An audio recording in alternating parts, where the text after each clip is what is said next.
Olá, tudo bom? E aí, pronto para continuar o estudo da LDB?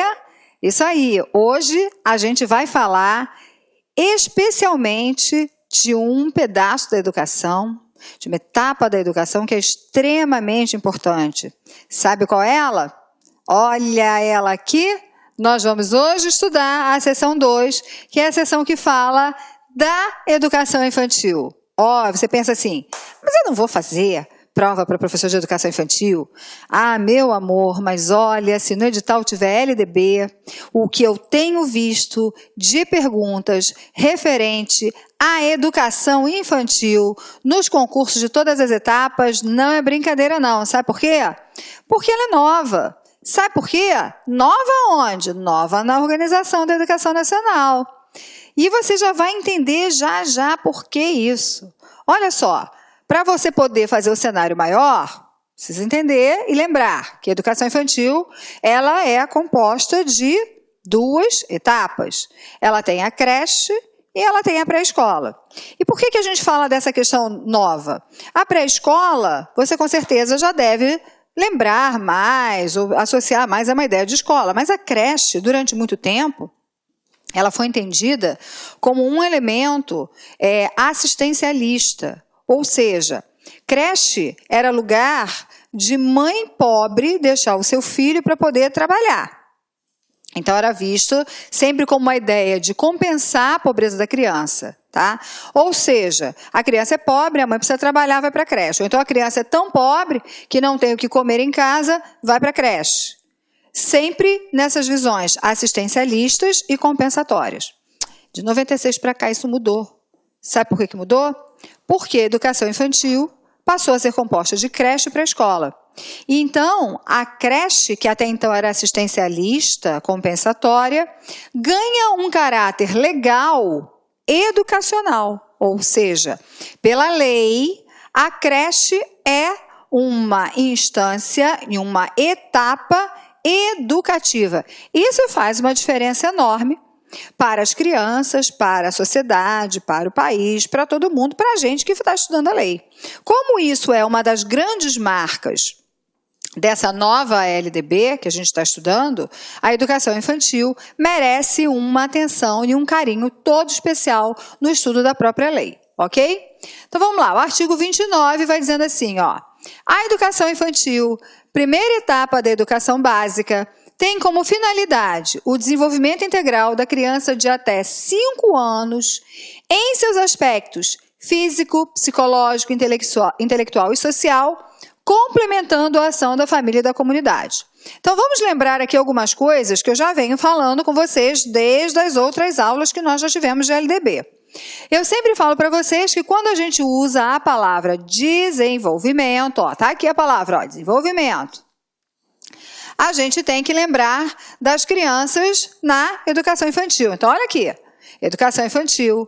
Primeira etapa da educação básica, lembra, educação básica tem educação infantil, ensino fundamental e ensino médio.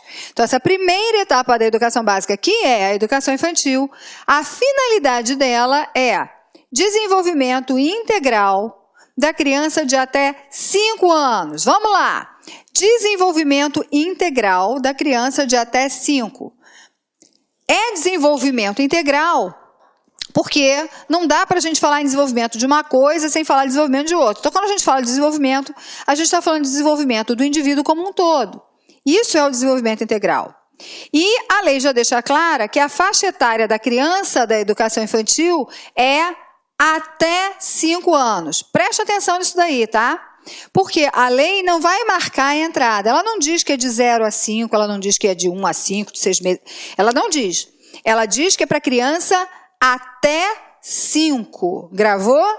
Então, a gente está falando de uma lei que entende a educação infantil como uma finalidade de desenvolvimento da criança de até 5 anos.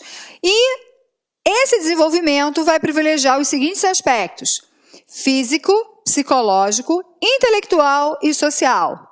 Se você quiser, faz assim, dica, tá? Para você estudar para o concurso. Físico, psicológico, intelectual, social. FIPS, aspectos FIPS. Ok? Dica para caso você tenha dificuldade de memorizar, pensa que o desenvolvimento das crianças tem que ser desenvolvimento FIPS, físico, psicológico, intelectual e social. Além disso, e muito importante, a lei deixa claro para a gente que a ação da educação infantil é uma ação complementar à ação da família e da comunidade. Ou seja, a educação infantil ela não pode jamais substituir a família, jamais substituir a educação que a criança tem na família, ou jamais substituir aquilo que ela aprende na comunidade, mas sim complementar essa proposta de desenvolvimento. Isso já traz uma ideia de que essa etapa educativa está intrinsecamente ligado, ou relacionando muito fortemente, tanto a instituição e os seus profissionais, quanto a comunidade e a família da criança. Eu preciso ter um ajuste muito grande, uma conversa, um diálogo muito próximo, para que essa ação de complementação, de fato, possa acontecer. O artigo 30 continua falando da educação infantil. A educação infantil será oferecida em, primeiro inciso, creches ou entidades equivalentes para crianças de até 3 anos de idade. A gente continua com a ideia do até. Não marca a entrada, marca a saída. Crianças de até 3 anos de idade. E, inciso segundo, pré-escola para as crianças de 4 a 5 anos de idade. Então, lembra, se a idade da educação infantil é até 5, a creche atende crianças até 3, a pré-escola crianças de 4 a 5. Porque com 6 anos, a criança está onde mesmo? No ensino fundamental. Desde que ela tenha completado, ou vá completar, 6 anos, até o dia 31 de março daquele ano letivo vigente, ok? Lembram? Vamos continuar aqui nosso estudo. Deixa eu apagar aqui, porque aí ficou confuso, né? Porque eu escrevi no quadro. Então, vamos lá. Opa! Artigo 31. A educação infantil será organizada de acordo com as seguintes regras comuns. Olha as regras da educação infantil. Preste atenção que essas regras são comuns à educação infantil. E mesmo dentro dessas regras comuns à educação infantil, você vai ver que alguns desses incisos podem trazer uma especificidade. Vamos lá? Vamos olhar? Olha só, primeiro inciso. A avaliação mediante acompanhamento e registro do desenvolvimento das crianças, sem o objetivo de promoção, mesmo para o acesso ao ensino fundamental. Então, primeira coisa e primeira pegadinha de concurso, o concurso adora perguntar isso. As crianças na creche passam por avaliações? Sim. Qualquer etapa educativa é passível de avaliação. Então, a gente está falando que existe sim avaliação, as crianças são sim avaliadas, mas esta avaliação é feita de uma forma diferente do que a gente faz com o ensino fundamental e com o ensino médio e assim por diante. Por quê? Porque ela é feita através de acompanhamento e de registro do desenvolvimento das crianças. Eu não quero desenvolvimento, não é minha finalidade? Então, quando eu avalio, quando eu acompanho, quando eu registro o quê? O desenvolvimento das crianças. Então, supõe-se que todos os professores tenham conhecimento sobre desenvolvimento infantil para que eles possam fazer esse acompanhamento. E olha o que a lei diz: sem objetivo de promoção, mesmo para o acesso ao ensino fundamental. Ou seja, aprovação, reprovação, são palavras que não existem na educação infantil, ok? Não existe isso, gente. O que existe é você acompanhar o desenvolvimento das crianças e começar a pensar em propor situações para que essas crianças se desenvolvam cada vez mais. Porque não existe objetivo de promoção. Lembra que, embora a gente já tenha visto que a pré-escola ela é obrigatória na perspectiva da matrícula, na perspectiva da frequência, ela não é pré-requisito para que o aluno acesse o ensino fundamental, ok? Continuando. Carga horária mínima anual de 800 horas, distribuída por um mínimo de 200 dias de trabalho educacional. Se a gente for olhar, isso aqui é uma regra comum, tanto para a educação infantil, como para o ensino fundamental, como para o ensino médio, concorda? Regra comum, bacana. A educação infantil inteira está sob essa mesma regra. Então, na hora que o calendário escolar vai ser organizado, tanto na educação infantil, quanto no ensino fundamental, quanto no ensino médio, a regra das 800 horas, distribuídas por, no mínimo, 200 dias, tem que ser observada. Terceiro, atendimento à criança de, no mínimo, 4 horas diárias para o turno parcial e de 7 horas para a jornada integral. Presta atenção. 800 dias dividido... desculpa, gente, troquei. 800 horas divididas por 200 dias fazem um total de 4 horas por dia. 4 horas por dia, eu estou falando turno parcial. 7 horas por dia, jornada integral. 7 horas por dia é o mínimo para que a criança esteja num oferecimento de atendimento que a gente possa considerar como jornada integral. A lei deixa claramente isso. Fica 6 horas na escola. 6 horas significa turno parcial. 7 horas é o mínimo para essa jornada integral. Preste atenção. 7 horas, 200 dias letivos. Se eu fizer um cálculo, 7 horas por dia, 200 dias letivos, essa criança vai ter 1.400 horas letivas. É só a gente fazer um cálculo rápido, ok? Mas lembra, parcial 4 horas, integral 7. Lembra que esses são parâmetros mínimos. A lei sempre vai trazer esses parâmetros mínimos para que a gente possa entender. Quarto, controle de frequência pela instituição de educação pré-escolar, exigida a frequência mínima de 60% do total de horas. Olha só, gente. Presta atenção que aqui está claro que é controle de frequência pela instituição de educação pré-escolar. O que ficou de fora? Isso aí. Quem ficou de fora foi a creche. Por que a creche ficou de fora? Lembra? Vamos relembrar o que a gente já viu em aulas anteriores? A creche não é uma etapa de matrícula obrigatória para a criança.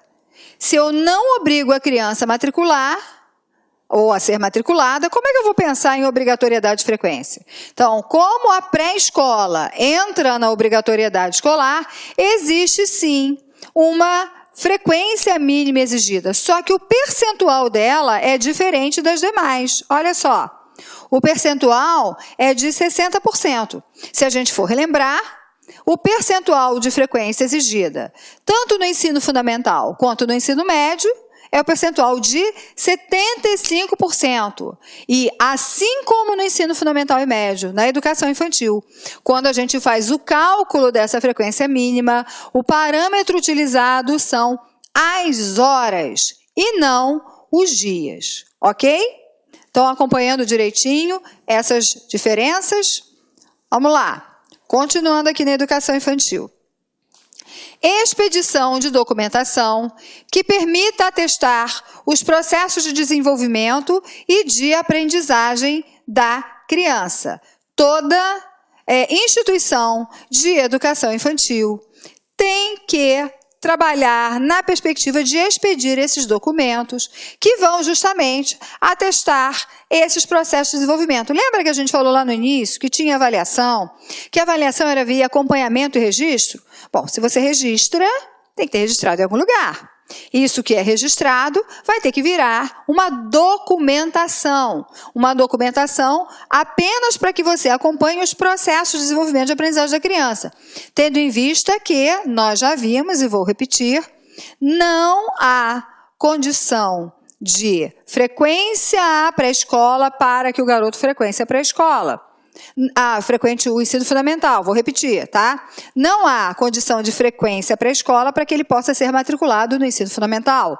Matrícula no primeiro ano do ensino fundamental, o único critério é 6 anos até 31 de março. Não há, então, essa ideia de que essa documentação vá poder classificar ou desclassificar o aluno. A gente não trabalha com essa ideia de promoção para a série seguinte.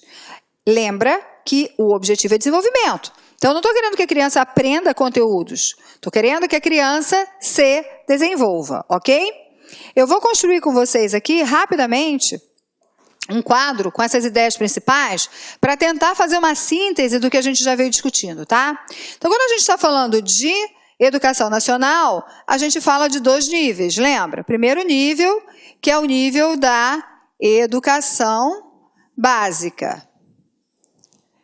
Olá, meus amigos! E aí, galera? Gostou da aula do professor? Quer continuar assistindo essa videoaula? Aliás, quer fazer o nosso curso super competitivo, completaço da Universidade Federal de Tocantins 2016? Então acesse nosso site, laconcurso.com.br. Esse curso completaço custa apenas 10 mensalidades de R$20. São 116 aulas e mais de 125 horas já disponíveis. E papo reto, aqui você tem um personal coach. Personal significa pessoal e coach significa treinador. Tá certo, galera? Então espero vocês. Pode acessar o site lá, baixar esse material aqui, inclusive, e fazer a sua matrícula, que você vai ficar muito contente com a nossa prestação de serviços, ok?